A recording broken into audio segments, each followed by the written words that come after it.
Many lives many masters, कई जीवन कई देवात्माएं। एक मशहूर मनोवैज्ञानिक द्वारा अपनी एक युवा मरीज की पूर्व जन्म चिकित्सा की सच्ची कहानी, जिसने उन दोनों के जीवन को बदलकर रख दिया। लेखक डॉक्टर ब्रायन वीज। अध्याय 16। तकरीबन 4 साल बीत गए जबकि कैथरीन और मैंने इन अविश्वसनीय अनुभवों को आपस में बांटा था। इस वाक्य ने हम दोनों को पूरी तरह से बदल दिया था। अब वह कभी कभी मेरे ऑफिस में आती और मेरा अभिवादन करती या अपनी किसी समस्या पर बातचीत करके चले जाती। उसे अपने रोग लक्षणों से निपटने या नए लोगों के साथ पुराने जन्मों के रिश्तों को जोड़ने के लिए आगे और सम्मोहन प्रतिगमन में जाने की जरूरत या इच्छा कभी नहीं हुई। हमारा काम पूरा हो चुका था। कैथरीन अब जीवन का संपूर्ण आनंद लेने के लिए स्वतंत्र थी, क्योंकि अब असहाय कर देने वाले रोग लक्षण फिर से उसे पीछे नहीं खींच रहे थे। उसमें खुशी और उल्लास की एक नई समझ आ चुकी थी, जिसे पहले पाना उसके लिए कभी संभव नहीं था। अब उसे बीमारी और मौत के विचित्र डर नहीं सताते थे। अब उसके लिए जीवन अर्थपूर्ण और उद्देश्य से भरा था, क्योंकि अब वह संतुलित थी और उसका अपने आप से सामंजस्य बन गया था। वह एक ऐसी आंतरिक शांति से प्रकाशित थी जिसे पाने की इच्छा तो बहुतों की होती है, पर वह मिलती कुछ एक को ही है। वह खुद में ज्यादा पवित्र महसूस करने लगी थी। कैथरीन के लिए जो कुछ घट चुका था उसे वह बहुत हद वास्तविक मानती थी। उसे इन घटनाओं में से किसी एक की भी सच्चाई पर जरा भी शक नहीं था और उसने इन्हें अपने अस्तित्व का एक अटूट हिस्सा स्वीकार कर लिया था।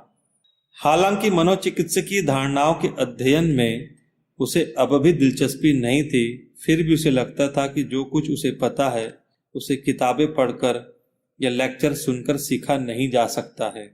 अब ऐसे लोग उसकी मदद चाहते थे जो कि मृत्यु की कगार पर है या उनका कोई करीबी मरने वाला है। वे उसकी ओर खींचे चले आते थे। वह भी उनके पास बैठती और बातें करती तो उन्हें अच्छा लगता था। कैथरीन की ही तरह मेरा भी जीवन पूरी तरह से बदल गया था। मैं पहले की तुलना में ज्यादा अंतर्ज्ञानी, अपने दोस्तों, सहयोगियों और मरीजों के छुपे रहस्यों के प्रति ज्यादा सजग हो गया था। उनके बारे में मुझे पहले जितना मालूम होना चाहिए था उससे कहीं ज्यादा पता था। मेरे जीवन मूल्य और लक्ष्य ज्यादा मानवीय बन गए थे। अब कुछ भी संग्रह करने पर ध्यान नहीं था। अतीन्द्रिय, वाहक, उपचारक और ऐसे अन्य लोगों की संख्या मेरे जीवन में लगातार बढ़ती गई और मैंने भी उनकी क्षमताओं का सुनियोजित ढंग से मूल्यांकन शुरू कर दिया। कैरोल भी मेरे साथ साथ प्रगति करती गई। वह मृत्यु और मरणकालीन सलाहकार के रूप में विशेष रूप से क्षमतावान बन गई और अब वह एड्स से मरते हुए लोगों की मदद के लिए सहायता समूह चला रही है। मैंने ध्यान लगाना शुरू किया था, ऐसा कुछ जिसके बारे में मुझे अब तक यही पता था कि इसका अभ्यास केवल हिंदू और कैलिफोर्नियाई करते हैं। कैथरीन के जरिए मिले सबक मेरे रोजमर्रा के जीवन का चैतन्य हिस्सा बन चुके थे। जीवन के गहनतम अर्थों और मृत्यु को जीवन का प्राकृतिक अंग समझते हुए मैं पहले की तुलना में ज्यादा धैर्यवान, ज्यादा परानुभवी और प्रेमी बन गया था। अपने काम के प्रति मुझे अब ज्यादा जिम्मेदारी महसूस होने लगी थी, वह भी नकारात्मक के साथ उच्च दर्जे की। मैं जानता था कि इसके लिए कीमत चुकानी होगी। आसपास जो कुछ भी घट रहा था वह वास्तविकता थी। मैं अभी भी वैज्ञानिक पेपर लिखता हूँ, व्यावसायिक सभाओं में व्याख्यान देता हूँ और मनोचिकित्सा विभाग का संचालन करता हूँ। लेकिन अब मैं 2 दुनियाओं के बीच खड़ा था। 5 इंद्रियों वाला सांसारिक दुनिया जो कि हमारे शरीर और भौतिक जरूरतों से प्रदर्शित होती है, और अभौतिक धरातलों वाली दुनिया जो कि हमारी आत्माओं और चेतना से प्रदर्शित होती है। मैं जानता हूं कि ये दुनियाएं जुड़ी हुई है क्योंकि सभी कुछ ऊर्जा स्वरूप है। यद्यपि वे अक्सर एक दूसरे से बहुत दूर नजर आती है, मेरा काम इन सुदूर दुनियाओं को जोड़ना है, उनकी एकता को सावधानी से और वैज्ञानिक ढंग से प्रमाणित करना है। मेरा परिवार भी साथ साथ फला फूला। कैरोल और एमी दिमागी क्षमता के आधार पर औसत से भी बढ़कर निकले। और हमने खुशी खुशी उनके विकास को बढ़ावा दिया। जॉर्डन एक बलवान और करिश्माई किशोर बनकर उभरा, एक तरह से कुदरती नेतृत्व करता। आखिर में मैं भी थोड़ा कम गंभीर हो गया, पर अब मुझे कभी कभी अस्वाभाविक से सपने भी दिखने लगे थे। कैथरीन के साथ अंतिम सत्र के कई महीनों के बाद मेरी नींद के दौरान एक अजीब सी प्रवृत्ति दिखाई देने लगी थी। कभी कभार मुझे अलग अलग तरह के सपने भी दिखते, जिनमें या तो मैं कोई व्याख्यान सुन रहा होता था या उसमें कोई सवाल पूछता नजर आता था।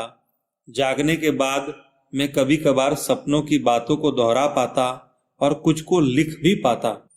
यहाँ मैं कुछ प्रमाण बता रहा हूँ। सबसे पहला एक व्याख्यान था और मैं देवात्माओं के संदेशों के प्रभाव को पहचान सकता था। बुद्धिमत्ता बहुत आहिस्ता प्राप्त की जाती है। ऐसा इसलिए है क्योंकि आसानी से प्राप्त किए गए बौद्धिक ज्ञान को भावनात्मक या अवचेतन ज्ञान में रूपांतरित करना जरूरी होता है। एक बार रूपांतरण होने के बाद उसकी छाप स्थायी हो जाती है। व्यावहारिक अभ्यास इस क्रिया में एक आवश्यक उत्प्रेरक होता है। बिना क्रिया की यह संकल्पना मुरझा जाएगी और ठंडी पड़ जाएगी। प्रायोगिक अनुप्रयोग के बिना कोरा सैद्धांतिक ज्ञान काफी नहीं होता।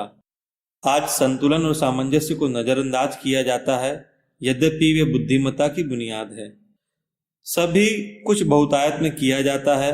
लोग मोटापे का शिकार हैं क्योंकि वे अत्यधिक खा रहे हैं।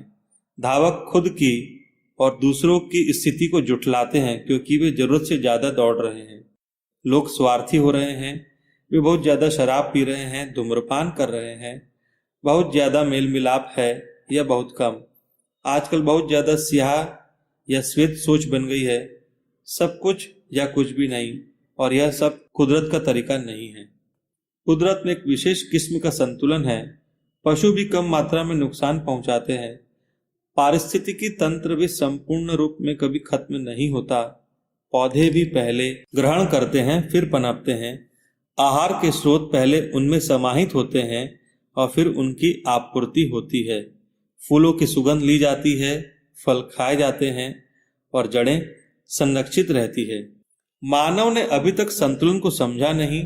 वह अकेला ही आगे बढ़ना चाहता है। वह लालच और अति महत्वाकांक्षा से निर्देशित है। डर उसे चला रहे हैं। इस तरह से आखिरकार वह खुद को नष्ट कर रहा है, लेकिन कुदरत तो बची रहेगी। कम से कम पौधों का अस्तित्व तो रहेगा। सही मायनों में खुशियां सादगी में जड़ें जमाती है। विचारों और क्रियाओं में अति करने की प्रवृत्ति खुशियों को नष्ट कर देती है। अत्यधिकता के बादल आधारभूत मूल्यों को ढक लेते हैं। ज्ञानी लोग हमें बताते हैं कि खुशियां दिलों में प्यार जगाने से आती है, विश्वास और आशा से आती है, परोपकार और दयालुता के प्रसार से आती है। वास्तव में वे सही हैं। इस तरह का नजरिया संतुलन और सामंजस्य बनाने से ही आता है। सामूहिक रूप से ये अच्छा बनने की अवस्था है।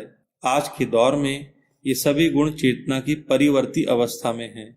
यह ठीक वैसा ही है जैसे कि धरती पर इंसान अपनी नैसर्गिक अवस्था में नहीं हो। शुद्धता का अनुभव करने और खुद को भयानक डरों से मुक्त रखने के लिए उसे खुद में प्रेम, परोपकार और सादगी भरने के लिए एक अन्य परिवर्ती अवस्था में पहुंचना होगा। कैसे कोई इस परिवर्ती अवस्था तक, इस बदली हुई मूल्य व्यवस्था तक पहुंच सकता है, और यदि कोई पहुंच भी जाए तो कैसे वहां बना रह सकता है? सामने आया जवाब बड़ा आसान सा था। सभी धर्मों का यह सामान्य सार है। मनुष्य जाति अनश्वर है और हम जो कुछ कर रहे हैं वह सबक सीखने के लिए है। हम सभी एक पाठशाला में हैं। यह समझने में बहुत ही आसान बात है यदि आप शाश्वतता पर भरोसा करते हैं। यदि मानव जाति का एक अंश अविनाशी है और इतिहास में इस विषय पर विचार करने के लिए बहुत से प्रमाण मौजूद है, तो फिर क्यों हम अपने ही लिए इतने बुरे काम कर रहे हैं? क्यों हम निज स्वार्थ के लिए दूसरों को निशाना बनाते हैं, जबकि वास्तव में हम खुद ही अपना सबक सीखने में असफल रहते हैं? अंततः हम सभी एक ही स्थान पर पहुंचने वाले हैं। पहुंचने की गतियां जरूर अलग अलग हो सकती है। कोई भी किसी अन्य से महान नहीं है। इन सबकों पर ध्यान दीजिए। बौद्धिक रूप से जवाब पहले ही से मौजूद है, लेकिन उनका वास्तविक अनुभव होना जरूरी है। अवचेतन की छाप को स्थायी बनाने के लिए विचार को भावनाओं में ढालना और उसका अभ्यास करना ही सही रास्ता है। सिर्फ कुछ दोहराव काफी नहीं होंगे। बिना व्यवहार के केवल होठ हिलाने का कोई मतलब नहीं है। परोपकार, प्रेम और विश्वास के बारे में पढ़ना या बातें करना बड़ा ही आसान है, लेकिन उन्हें अमल में लाने और महसूस करने के लिए एक बदली हुई चैतन्य अवस्था ही जरूरी होगी। ऐसे में नशीली दवाइयों, शराब या अनपेक्षित भावनाओं से प्रेरित अस्थायी अवस्था कोई मायने नहीं रखती। स्थायी अवस्था तक ज्ञान और समझ से पहुंचा जा सकता है। वह भौतिक व्यवहार से संरक्षित तथा अभ्यास से सक्रिय और कार्यशील रहती है। यह किसी रहस्य को अपनाकर उसे अभ्यास के द्वारा हर दिन की पहचान बनाना है, उसे एक आदत बना लेना है। समझ लीजिए कि कोई भी किसी से श्रेष्ठ नहीं है, इसे महसूस कीजिए, दूसरों की मदद कीजिए। हम सभी एक ही कश्ती में सवार है। यदि हम साथ साथ चप्पू नहीं चलाएंगे तो संभव है कि हमारी उत्पत्ति खतरे में पड़ जाए। एक अन्य रात में, एक अलग तरह के सपने में, मैं एक सवाल पूछता हूँ, कैसे हम कह सकते हैं कि सभी समान हैं, जबकि चेहरों पर विवाद साफ झलकते हैं, गुणों में असंतुलन है, संयम, संपत्ति, अधिकार, क्षमताएं, गुण, बुद्धिमत्ता, गणितीय क्षमता आदि भी भिन्न भिन्न है। जवाब अलंकारिक शैली में था। यह ऐसा है कि मानो हर इंसान के अंदर एक बड़ा हीरा मौजूद है। 1 फुट लंबे हीरे की कल्पना कीजिए। इस हीरे के हजारों फलक हैं, लेकिन ये फलक धूल और कालिख में छुपे हैं। यह आत्मा का कार्य है कि वह हर एक फलक को साफ करे, जब तक कि उसकी सतह इंद्रधनुषी रंग बिखरा सकने लायक चमकदार न हो जाए। अब कई लोग बहुत से फलकों को साफ कर चमकीली किरणें बिखरने लगते हैं। बाकी लोग कुछ ही फलक साफ कर पाते हैं, इसलिए वे उतनी चमक नहीं बिखेर पाते।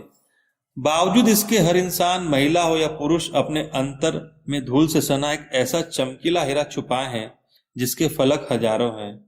यह हीरा परिशुद्ध है, इसमें कोई दोष नहीं है। अंतर है तो केवल लोगों द्वारा साफ किए जाने वाले फलकों की भिन्न भिन्न संख्या में, लेकिन हर हीरा एक समान है और शुद्ध है। जब सभी फलक स्वच्छ हो जाते हैं और रोशनी के स्पेक्ट्रम में चमकते हैं तो हीरा वह शुद्धतम ऊर्जा लौटाता है जो कि उसके मूल में थी। वह रोशनी बची रहती है। यह ठीक वैसी क्रिया होगी जैसे यदि हीरा निर्माण की प्रक्रिया को उलट दिया जाए और सभी दबावों को मुक्त कर दिया जाए। शुद्ध ऊर्जा रोशनी के इंद्रधनुष में उपस्थित होती है और रोशनी चेतना तथा ज्ञान से परिपूर्ण होती है और सभी हीरे परिपूर्ण होते हैं। कभी कभी सवाल जटिल होते हैं और जवाब आसान। मुझे क्या करना चाहिए? मैं सपने में पूछ रहा हूँ। मैं जानता हूँ कि मुझ में लोगों को ठीक करने की, पीड़ितों के उपचार की क्षमता है। वे मेरे पास नियंत्रण से भी ज्यादा की संख्या में आते हैं। मैं बहुत थक जाता हूँ। ऐसे में कैसे मना कर दूं जबकि मैं किसी जरूरतमंद की मदद कर सकता हूँ? क्या यह कहना सही होगा?